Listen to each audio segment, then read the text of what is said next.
Trying to cook in my kid. When I didn't hell shit. Say them hoes penitentiary. Know a nigga having shit. Say them hoes suck me in. Say I took a lot of loss now. Bag on my beat. But now it down bad. Say I lost a lot of people. Told me that you love me. Did nothing to help me. Nigga whooping better. All calling on feet. It is the reality. I'ma still dream. God came through and blessed a nigga like a G. I want for shit to sugar. Now I got a new to me. I walk right by your antisocial people to me.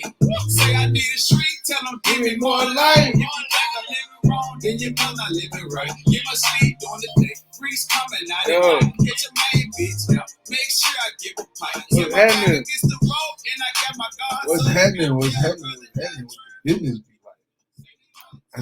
I say what the business be like. Hey, it's the BTSE 365 podcast. Appreciate you tuning in. Wherever you tuning in, however you tuning in. Hey, we got these colors all wrong today. I'm bogus out here, man. I'm sorry. We straighten that over. What's happening, man? What's happening, good people? What's happening? Hey, it's been a great week. Like, you know, if you pay attention to the show, if this ain't your first time around, and you know, I just got back from Denver earlier this week. The Nuggets just beat the hell out of the Heat in game 1. Joker had like a smooth triple-double, like real low-key, like 24, 12, and 11 type shit. Like, he didn't take a shot the first 7 minutes of the game. Bro, real crafty, right? Like, if you watch him play and pay attention to him, of course, he ain't the most athletic. You know what I'm saying? But what he is shifty. He a big shifty mug. You know what I'm saying? Like, he a real shifty ass dude out there. Like, when you watch the replays when he scored, like I watched one on Tyler Zeller, I think it was, where it was in slow motion. Like, he catch him with a little hook. I seen it in the last series. He catch him with a little hook. He catch him. He gonna hook you a little bit, just enough to, because he ain't no little boy. You know what I'm saying? That's a big dude out there. That's a big man out there. You know, he's 6'11", 6'10", 7 feet tall, about 260, 280.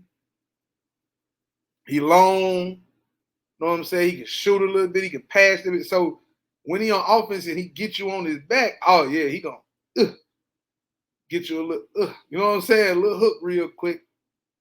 Get you on up out the way. He real crafty. It's damn near offensive fouling because he'll push you a little bit, you know what I'm saying? But he's so big. I hate to say this because I ain't going to say it. I won't say it. Not going to say it. Because after I thought about it, I was like, bro, that ain't. not yet.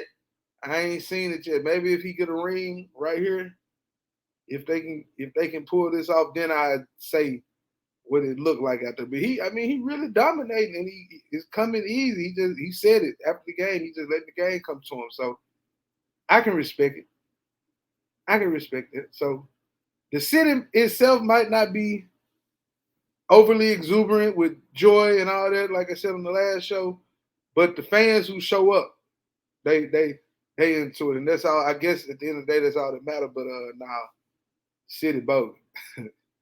If Memphis was in the NBA Finals, you couldn't go nowhere on Beale Street and not know about it. You can't go to any major city and not know that they team, if they got a sporting event or a pro team or a college team for that matter, that's like big time, you're not going to that city and not know. So yeah, that was odd. But anyway, I digress. Let's get into some sports media news. So if you watch the Pat McAfee show like myself, you know he going over to ESPN. The numbers are the numbers. It seems like less money, 5-year deal, whatever. Money ain't everything. I once heard Larry Jones say money not everything, but I kind of need it though. I just want freedom. I'm just trying to live some more. And he right. You know what I'm saying? And that's what Pat McAfee, it seems, is doing. Going over to ESPN, got his crew. He said he's going to be on ESPN, ESPN Plus, ESPN's YouTube channel live. He claimed he not changing. he was already working with ESPN during college game days, so he got a chance to kind of peek around, see some things, and he said, he doing it to help him and his family. So hey, what can you say? I'm one of those loyal fans who's like, man, I just don't want it to change. So if I can just see it how I see it now, consume it on YouTube, then that'll be all right. I don't watch the actual station, the channel, but I check out the YouTube on it. But in bigger sports media news, or not even, I wouldn't say bigger, but more, folk like controversy. Shout out to my line brother. But folks like a little controversy every now and then. Shout out to my line brother, man. Shout out to D-Man, bro. Folks like a little controversy. So, man, this whole Shannon Sharpe, Skip Bayless situation, it got me thinking. You know what I'm saying? It got me thinking because it's been 6 years, almost 7 years, however many years it is. And man, it started off great. I was watching the show the other day. I promise you, I was watching the clip. And Shannon Sharpe seemed off. It just seemed a little off. I just saw the clip and I was like, damn, Unc seemed a little, yeah. And then a few hours later, or no, the next day, I see the whole buyout situation. So we take it back to the Tom Brady situation when, Skip basically shitted on Shannon Sharpe's career, basically said, boy, you ain't nothing compared to that. You know what I'm saying? Like, in so many words, that's what I heard. That's like, he might not have verbatim said it like that, but when I heard it and keep seeing it, it's like, boy, you ain't shit. You ain't shit, and you jealous of Tom Brady because he better than you ever be, boy. That's what I heard when I heard Skip Bayless say it. Even though that's not what he said on TV. Let me just get that out the way. But after watching that, it was like, how can you keep working with somebody like that? Like, you can't, did he? Put your glasses back on. And this nigga put his glasses back on. I'd have left them motherfuckers off even if I couldn't see. I knew where he was because I know he right across from me. I've been pointing at him even though I couldn't see. Because dude be disrespectful, man. Like, Richard Sherman already had to tell him about himself. I'm surprised T.O. ain't put hands on. I know he can't go nowhere. He can't really go nowhere where players be. That's the thing. See, he's a journalist, right? He's a journalist. So I respect Skip from that side of things. I respect Skip from that side of things. I really do. He got a long career in it. He ain't just no shock jock or whatever. Like, he just got on TV. He was new to TV, but he was a real journalist. He was in these journalistic streets. So from one to another, I respect it. But then he got on TV and he started doing the bullshit. See, the problem here is not the problem. I'll just say the issue at hand is that Skip Bayless created the whole genre of debate sports talk shows. It starts in the barbershops. You know what I'm saying? It started at the family gatherings. That's where it started. Everybody been debating sports.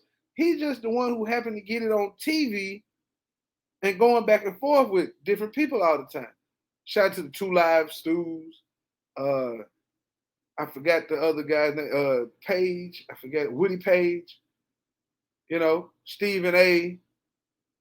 Jalen Rose before he talked bad to Skip and called him out on his basketball career with his siren playing days. I had more points in JV than Skip Bayless. Okay, that's a lie. But in the Ripley Parks and Rec Youth League, I was giving them buckets.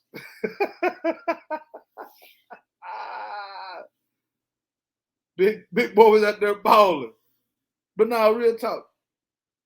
Skip started this genre. He started this, so you gotta give him that, right? Hey, ESPN, he took it from ESPN and took it with the old boss, and they revamped it, and now you got several shows like this.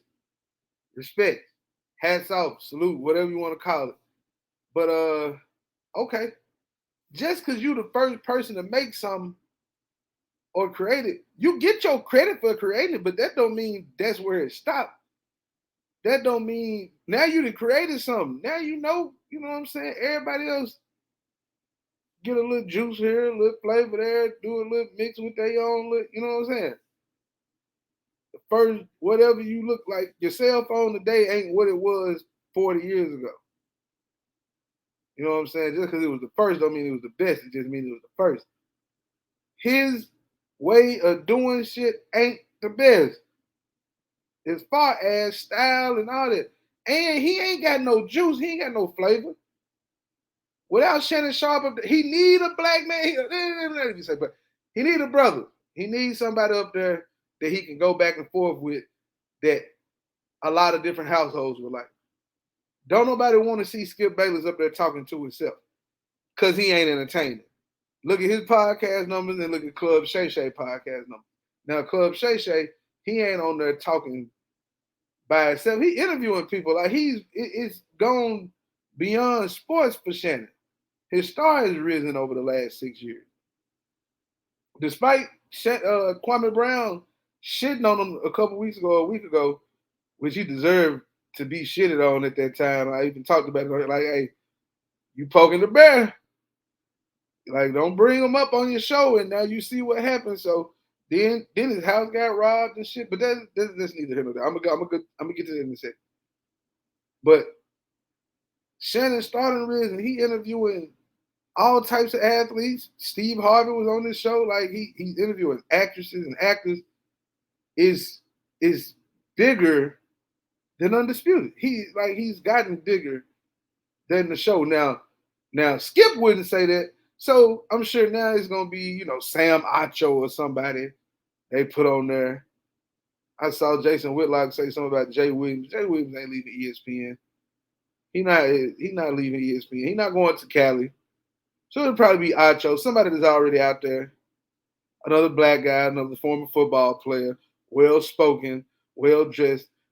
White people aren't scared of him when he's on TV. You know what I'm saying? Like, I'm just saying, nobody's threatened by him and what he might say. He gonna toe the line. He gonna toe the line, but ain't nothing wrong with that because if that's what you want to do.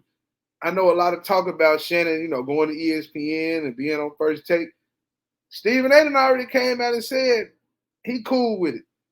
He ain't opposing it or nothing like that. He don't want him on there every day, but once a week is cool. And what we say, me and my cousin, me and Jay was just talking about this. He was like, shit, you do your move on Club Shay Shay. Like, hey, Stephen, they can come on there too. And hell, y'all can do it, do your thing on there. And you can go on ESPN. You ain't got to be their employee. You can just do your once a week thing, satellite in, or fly in or whatever. Be on the show, at the show with Stephen A. and y'all going back and forth. And that's cool. But Club Shay Shay, bigger than Skip. Like, Skip got a podcast. He does a podcast like this, where it's just him. He talking about topics. He had a little desk, and he got his papers, and it's boring. Nobody really wants to see Skip Bayless by himself, other than his wife, probably. And Lil Wayne. Them the only two people who, you know what I'm saying? And that's as far as I kid. I'm sure he's got other people who care about him, love him, whatever. But when it comes to entertainment and TV, I don't give a damn if Skip Bayless up there or not. But he damn sure can't be up there by himself. He damn sure can't be up there by himself. Now, when they put them subs in there, they throw out these people who start replacing them too. That's when I be like, I don't want to see that because they're not the originals. The mainstay. You don't want to watch somebody's show and the people who you watch the show for aren't on there. But if it was like, hey, Shannon gone, Skip just gonna be up there talking to, random guests or this person. I don't know, bro. I don't know. But it's unbearable. You can't be working with a dude who you know own the show. Like, it's his show. It's no secret. It's his show. He chose you, just like he chose Stephen A. He chose you. But that's how he keep letting you know, I chose you, boy. Don't get out of line. And I guess after Kwame Brown told Shannon Sharpe, hey, it's funny. I'm laughing, but ain't it kind of funny? Like, after Kwame Brown go on that man, great, not even rant, just man, verbal slaughtering. Like, I don't know, like, I don't want to say assault, so I had to say another word. But just verbal education, like, he came down on Shannon Sharpe with facts. You know what I'm saying? Like, with facts. When he said, when that white boy was yelling at you and you was over there trying to get your words together and he wouldn't let you talk, you didn't keep that energy for him. You put your glasses back on. Like, he heard that. I know he heard that. I know he heard that. I know he heard that. Somebody showed it to him, even if he didn't want to see it. Somebody showed it to him. It might have came across his Twitter. You know he on Twitter. You know, it might have popped over there. He seen that. And it popped back up in his head. Like, you know what, man? Man, I ain't got to keep taking this bullshit from Skip Bayless, man. Let me get my show. How much is it? Look, we can work something out. We can get the number right, but I'm done with this shit. I can't now, cause I'm gonna put hands on them. You know what I'm saying? I'm gonna cuss them out on here. Like, I can't keep dealing with a motherfucker who act like this. Skip be acting childish, and it make you wanna slap. You know what I'm saying? You like, I slap the shit out you talking to me like that. Like, what's wrong with you? And I think it just got to a point where, you know, Shannon just said, fuck it, man, let me get this money. I saw the clip where Skip was like, yeah, I ain't gonna be a rat jumping off the boat while it's sinking. He was like, shit, I am. I see the shore over there. Like, yeah, bro, don't. Hey, it is what it is. It is what it is. That's how I look at it. It is what it is. Now Skip finna go try to sub him with Sam Acho. Watch Acho be on there when they resume, because Shannon, I think he done after the finals. They'll probably take a week or so off. You know what I'm saying? Maybe even 2 weeks, have the substitutes out there. And then Skip finna hand pick him another person. It's gonna probably be Acho. I'm about 80% sure on that. I'm about 80% sure on that. But I'm 100% sure about, you know what I'm saying, who I think is the best cleaning service in Tennessee. And that's Upkeep Cleaning Service, man. That, hey, residential, commercial, get all of that done. Carpet cleaning, talking about stripping, waxing floors. They do it all, you know what I'm saying? They do a great job. They're very professional, very timely people, very precise. You know what I'm saying? They got some of the most updated, you know what I'm saying, up to date equipment, you know, that new stuff. They got the COVID-19 disinfectants and all that. So holler at Upkeep Cleaning Service, tell them Bigg sent you. They might give you about a couple dollars off. I don't know. Might get like a free shimmy for your car.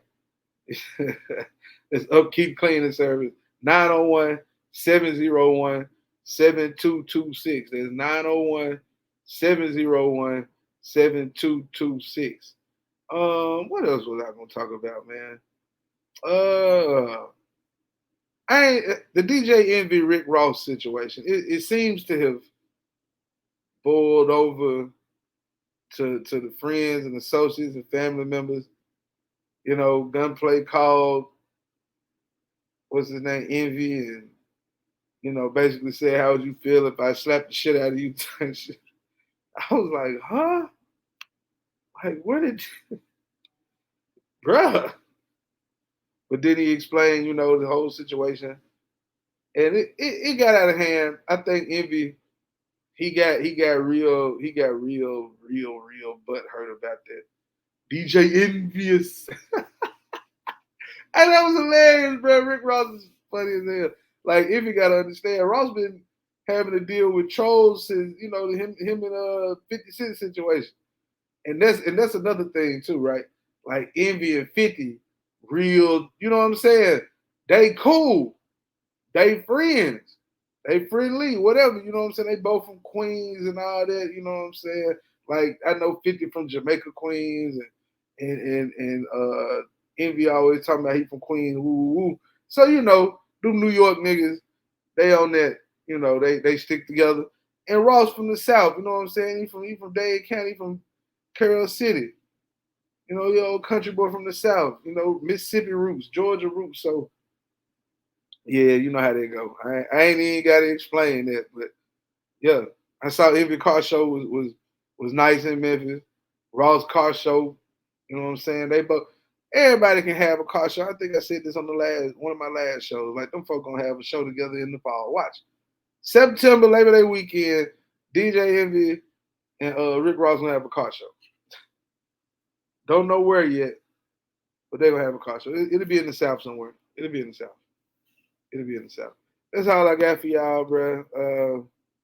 Make sure you follow me on IG and Twitter at BTSE _ 365. What's going on? What's going on? Oh. Music City Misfits are back in action on January 10th in Nashville. Last home game of the season. 7 p.m. at STEM Prep Academy. It's off Foster Avenue in Nashville. So, yeah, y'all make sure y'all come out and support great women's football in the city of Nashville. Shout out to the WFA, Women's Football Alliance. And, yeah, y'all be easy, man. Stay safe, stay dangerous at the same damn time. Peace. BTSC 365.